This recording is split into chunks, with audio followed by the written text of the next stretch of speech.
Hey, everybody. Welcome to another edition of our Insider's Perspective Nurse Interview Series. I'm your host, Brianna, and today we are joined by Haleigh Adamson. Haleigh is a woman of many hats, a clinical nurse, a coach. She's an entrepreneur. I know you're a mom to be, which is very exciting. Congratulations. And she recently made the emotional decision to cease operations on her very successful business, Nurse RX Box. So we're going to be talking to her about that today and also just her journey so far as a nurse. Haleigh, thanks for being here with us. Of course. Thank you so much for having me. I'm excited to share my story and kind of my why and everything that's led me to where I am at today. So excited to be here. Thank you. Awesome. So let's start at the beginning. Can you tell us how you got into nursing? Your why, if you want to go into that already, but yeah, how'd you get started? So I knew from a young age that I wanted to be a nurse, probably around a teenager.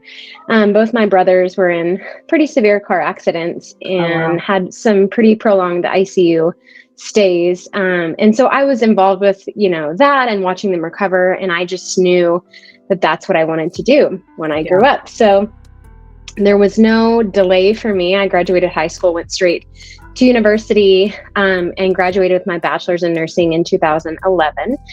And so I've been a nurse now since then. Got my start on a med-surg floor because back then you could not specialize. Yep. And so I spent exactly 365 days on a med-surg floor. No way. Knew it was not for me. As soon as my 1 year came, I put in my transfer request to go to the ER because I had always wanted to be an ER nurse. That was just always my dream. And so I was super pumped to pursue that. And since then, that would have been 2012, I've had my hands in ER in some form or fashion. I did ER nursing, travel nursing for about 2 years and, kind of slowly worked my way up the clinical ladder, became a supervisor, and then transitioned into a more specialized group with trauma services, became a trauma coordinator, trauma program director, ER director, and then back to trauma coordinator. So currently I'm in a trauma coordinator role working remotely from home. Oh, that's great. So I've had a wide variety of experience in my career as a nurse, but I've loved every bit of it, and I've also hated portions of it, which is why I've kind of moved around a little bit until I found what I love. And so that's kind of my history. Yeah, that's great. And it also gives you a great perspective of so many different aspects of nursing, like travel nursing and being in managerial roles versus bedside roles, I think gives you such a good taste of what everybody goes through, and the different struggles that are in each of those roles that you can only really know if you're in them yourself, especially in the past 3 years with the pandemic too. So that's great. Thank you for sharing that. Tell us specifically, because I know we want to get right into it, about how you started your company, Nurse RX Box, what gave you the idea, the inspiration, motivation, all that good stuff. Sure. Like you mentioned, it really gave me some perspective being in so many different roles, whether it's at the bedside, administrative, remote, what have you. But my true passion was not just helping patients, but also helping my fellow nurses. And that's really why I got into leadership. I got my master's in 2020, graduated with my master's in 2020 in leadership and administration in healthcare. And that was because I knew deep down that was what I thrived in. And that's really what my passion was helping other nurses, because I remember being a novice nurse and going to work every day with anxiety and crying the whole way home, thinking I have no idea what I'm doing. I have no business being a nurse, and just feeling totally overwhelmed. And so I really made it my mission as an administrator, as a leader, as a nurse, to help other nurses succeed and find their passion, whatever that may be, whatever that looks like for them. And so, enter 2020, I'm an ER director in the midst of a pandemic. And, I remember Ebola, it didn't really happen. It happened, but it didn't really touch everybody. And, So when COVID hit, it really shook my world. And at that point in time, I was still a novice leader. Yeah. And so, I really struggled to keep my department afloat, but more so to keep my nurses afloat and keep them happy and energized and remember their why. And I stuck around for about a year in that role, and I was miserable. I was so miserable the whole time because, you can only burn at both ends for so long before you just have nothing else to give. Yeah. And I had given so much of myself that I had made the decision to leave that role, even though that was my dream, to leave that role and pursue something that just set my soul on fire. And so that's kind of how Nurse Our Xbox was born. I took my passion for helping nurses and kind of cultivated that and really honed in on that passion and said, hey, what if there's a way I can help nurses feel supported and empowered? And if I did that every single month, maybe that would help them remember why they're doing what they're doing amidst this pandemic when we have no idea what the future holds, and healthcare is changing so rapidly. And so that's kind of the why and the story behind Nurse Our Xbox. That's great. Tell us, for people that aren't familiar with it, tell us what exactly it is. Because when I went on your website, I was like, this is brilliant. There's so many of these services, but nothing right for nurses. Yeah, for sure. So I'm sure everybody's familiar with the Ipsy bag or FabFitFun box. So it's the same kind of concept. It's a monthly subscription specifically for nurses with 5 items in each box that are really aimed at providing functional self-care items for nurses. So each box contains something that you can use on shift always. So I'm a big proponent of having, you always get asked in leader rounding if you have the tools needed to do your job. And it's like, no, I don't have the tools that I need to do my job. But so that's kind of where that came from. So I always try to include some sort of gadget to help nurses while they're on shift, no matter what their specialty is. And then some sort of themed items to kind of go along with it. Yeah, I watched some of the unboxing videos and I was like, if I don't work bedside anymore, but if I did, I'd be signing up for it 100%. Because it's I think when you're a bedside nurse, especially I was an ER nurse also, you're working in this hive of human activity, but you also are in your own lane, doing your own thing, really autonomous. And I think it would be so great to have little reminders that someone cares about me, someone's rooting for me. And if that comes in the form of a pen, as silly as it sounds, it's just that little touchstone that connects you back to a community, For sure. So I love the concept of it. Did you always want to be an entrepreneur? I know you said that you kind of wanted something that lit your soul on fire. Was that the end goal? No, not really. I think if you would have told me 2 years ago that I would be doing what I'm doing, I'd laugh. There's business and everything that there is to know about business and startups and, how to forecast and operationalize and develop a business. It makes me sick at my stomach to even think about it because, as nurses, we just aren't trained to think that way, which is unfortunate. In any ADN or BSN program, you rarely have financial classes or courses that teach you what that looks like. And so this was a huge struggle for me and really had a massive learning curve because although I did have my master's and I was able to learn some business 101 from that, it's not the same. And so this was definitely not the end result for me. And this just kind of came out of, I was jotting down ideas in my notes on my phone, what I could do to, find my passion and change my life. And I was like, what about, and I had a friend who I had worked with previously, and she was peds ER nurse by trade and turned trauma coordinator. And she had this same kind of thing where she, she's very passionate about self-care and about empowering women and making them feel, beautiful in their own skin. And she had done the same thing and developed a self-care box for females. And I was like, that's a fantastic idea. Let's do it for nurses. Yeah. So. Oh, I love it. Everybody loves a good, here's how I got started story. Yeah. What, I know there's been a lot of struggles. You touched on that a little bit, but what have been some of the fun and exciting moments as you like became a fledgling nursepreneur? Yeah, I think, once it clicks in anything that you do, right?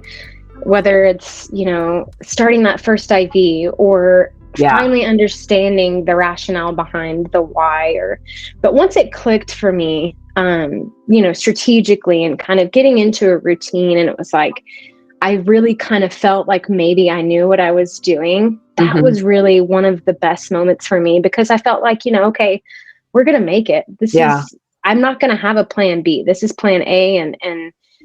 And that was the most exciting part for me. But more than anything, it was getting the feedback from Hmm. all of my subscribers on, Yeah. hey, I didn't quit nursing because of this box, or Wow. hey, I remembered this month that, somebody cares about me. And, Hmm. to get that kind of feedback and know that Yeah. you're touching a life from Yeah. my small town in Texas. So Yeah. I think that that's amazing. Yeah. That I can't even, I just got goosebumps. I'm not even kidding. That's so awesome. And that's like the beauty of, I think, social media, too, is, for all of its demons, it is such a great thing, especially during the pandemic when we were all isolated at home, but then going into this like craziness of work. You have a great engaged social media community. How did you build that? What like, it just seems super authentic, super genuine. You can tell your followers and your audience is really engaged. How did you build that? I think that is something that anybody who decides to be an entrepreneur or start up a business, you really have to learn social media. And that was one of the hardest things for me, because, Mm, I'm not on the up and up. I have a personal social media account, but it's just not my, it's not my thing. I don't post all the time, and I'm not mhm, some big, huge influencer. And so it really was, again, a learning curve for me to try to understand, how the algorithms work. And, mhm, but after spending some time diving into that mhm. and creating Facebook ads and creating Instagram ads, I was like, you know what? I'm done with the ads. I don't care about ads. Yeah, I don't care how many followers I have on Instagram or Facebook, right. although it does help from a business perspective, and it is a Sure. business decision. You have to have followers on there to make money. It's just Yep. how it is. And so, obviously I do care about it to a degree, but I stopped monitoring my Instagram flow and my Facebook flow, and how many Mhm, likes I was getting and how many followers I had, and really decided to focus more on content mhm, creation that was empowering and mhm. uplifting, and actually helped my followers in the long Yeah. run. And, I was talking to my boyfriend about it last night. I've had more, since my announcement to suspend Yeah. operations, I've had more followers Oh, I bet.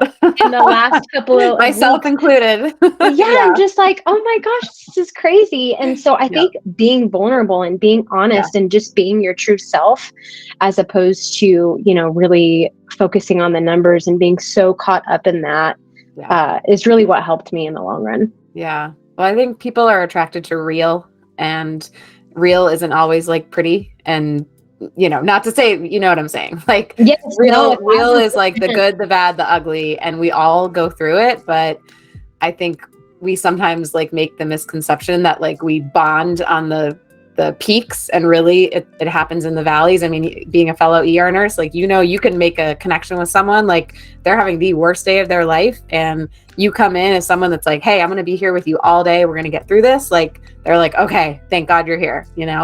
And Yes. I think the pathway between two people is the shortest pathway, is like shared struggles. And then it means even more when like you get the empowering stuff and the uplifting stuff, because it's someone that has been through like hard things too, as opposed to like following like a pretty curated feed that it looks nice and it's saying all the right things, but like where's this coming from? Yeah, I don't know. We all like a little pain in our in our exactly. lives. And like you said, it has to be relatable. And Yeah, so, yeah, it's got to be aesthetic, and, it's got to it be can be eye all those, catching. all of them, Yeah. and in both. Yes, exactly. What were your driving values? You touched on that a little bit, but specifically when you started Nurse RX Box, did you have like a mission statement or anything like that? Not really. I think ultimately I wanted to remain true to myself. And then by doing that, I would therefore provide a service to everybody else. And so, quitting my directorship and kind of letting go of the title and the ego that comes along with that, I had dreams of being a CNO one day, and that quickly came to a crashing halt when I quit my directorship. And so I think just being true to myself and thereby providing a service to other people, just reminding them that it's okay to be who you want to be, and this person that you've dreamed up of in your head that you think you may be, maybe that's not who you're going to be, and that's okay. But no matter the way that you find out who that person is, we're going to do it together, and you're going to be okay. Yeah, I love that. That's all you need, really. I mean, it's such a great message. Well, with all of this being said, and for people listening or reading through and getting excited about it, you recently announced you're closing up shop on this amazing business that you had up and running and poured blood, sweat, and tears into. Can you talk us through what led to that decision, the challenges that you faced in making it? Yeah, definitely. It's definitely not a decision that I made lightly, and I had to talk to a ton of people and really make sure that this was the right thing for me, but more importantly for my subscribers. There was a variety of issues that have kind of come up in the last 6 months. It's no secret the economy is not doing well, and inflation has kind of impacted everybody in one way or another. And so I really peaked on subscribers back around April, May. Nurses Month was a great month. Yeah, sure. And I was so excited because I had the most subscriptions that I had ever had before. But that quickly started to dwindle down. And I found myself, before I knew it, back at the same level I was when I first started the business.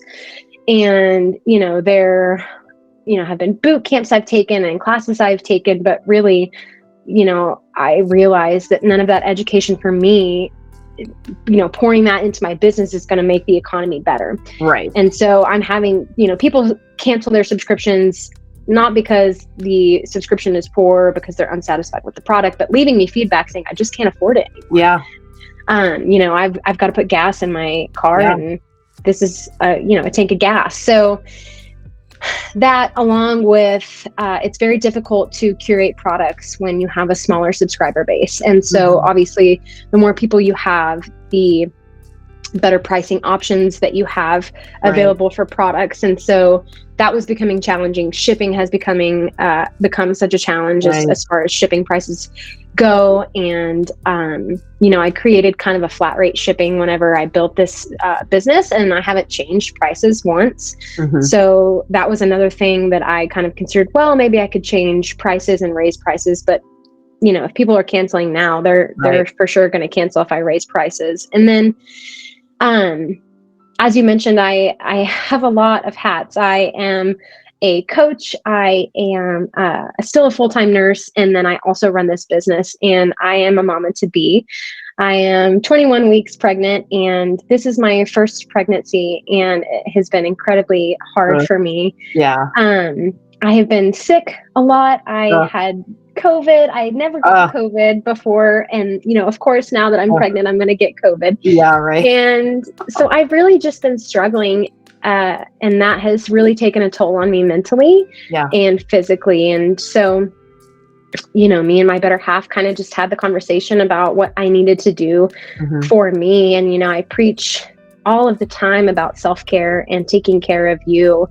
And I really thought, if my heart isn't all the way in this, and I can't fully be present, then that's not really why I decided to build this business. And so it's best for me to take a step back, have my baby, get my family in order, get my life in order, come to a better place mentally and physically. And then let's reevaluate and see where we are, and see if we can and pick this back up where we left off. Right. But really, it's important for me to take care of me right now. And so, Yeah. very tough decision, but one of those things that I think people are so afraid to do. Yes. For a variety of reasons, just like when I quit my ER directorship, it was, I didn't want to let go of all of the things that I had worked so hard for. And it was the same thing with this. I didn't want to let go of it, but at what cost? At what cost? And so I decided that my peace of mind and my mental health was worth more than anything, and making sure that my baby is healthy. And so that's kind of where we are. Yeah. Well, I encourage everyone. I mean, I know that must have been such a hard decision for you. I encourage everybody to go onto your Instagram of the Nurse RX Box account, because you made a really emotional video kind of going through some of the things you just spoke about. But like, you could just feel your like heart was on your sleeve the whole time you were speaking about it. And I think the broader message, like you just said, about self-care and preaching self-care, but then to like show what that looks like, and that it's not just like getting your nails painted or like getting a massage. It's like these brutal decisions, and giving up these dreams, and reorganizing, and deciding that there's only so much of me, and right now it needs to be going towards these other things. You can't put that in a box, but if you could, that is, I feel like, what you were trying to give people a little piece of every month. So it's almost like this serendipitous occurrence that happened in your business. I feel like you're going to come back, and once the economy hopefully settles down, or whatever has to happen for people to get back on their feet again, because you have such a great idea, and people were responsive to it. So I think you're right. There's just some things that are outside of your control, and that's such a brave decision that you made, not to like drive yourself into the ground, because that's what is like pushed on us, A, as nurses, B, as women, and C, as mothers. And so for you to just like package that all up and be like, no. Yes, 1,000%. I think you said it perfectly. Nurses, women, mothers, we're taught that you have to go all of the time. And you're right. We don't have to do that. And I'm here to say that, we don't have to do that. You don't have to do that. You don't have to struggle. There is a way out. So, and I love too what you're saying, like that you feel like you're building up towards certain things, like an ER directorship, and like the story that goes with that of like, I did it. And like, I built a business. Yay. Like, I'm pregnant. Yay. And having to like reshift what those things look like when you actually get there. Those are also like brave and hard decisions to make. And that will shift like down the line too, So I just applaud you for like living honestly and showing that to people on social media. And it does not surprise me at all that people are responding to it. I think that's great. And I am very excited for your future with your business stuff. I'm definitely going to be following along. I have to find out what happens with your story. Thank you. Would you like to leave us with some advice or lessons? We have a lot of like fledgling nursepreneurs and people that are kind of looking to like, what else can I do besides bedside care? Do you have any messages for them? I would just say, I've said this a lot on the page. I think you really have to dig deep and remember your why. And as soon as you remember that, you identify that, I really think that that's going to lead people to finding their purpose and their passion. And, again, you have to let go of the once was, and be present with yourself, and be present with where you are today. If you thought you were always going to be a CNO, today you might not be a CNO, and that's okay. It's okay to let go of your title and your ego to make a change that will be better for you in the long run. And so just don't be afraid of change. Don't be afraid to figure out what it is that you're passionate about. And once you figure it out, just sprint towards it and don't stop. I love that. Well, I think that's a perfect way to end our conversation. Haleigh, thank you so much for coming on here on such short notice. Your story is so important for nurses to hear. We will include information on how people can get a hold of you or follow along with you. And we wish you the best of luck and a nice 19 weeks, hopefully, to go. Hopefully, you're getting a little break from some of the, it's brutal. But Yes. it is Thank what it you so is. much for having me. I really Yeah. appreciate you guys. Yeah, of course. Great to talk to you. Nice to meet you. Thank you. Take care. Bye.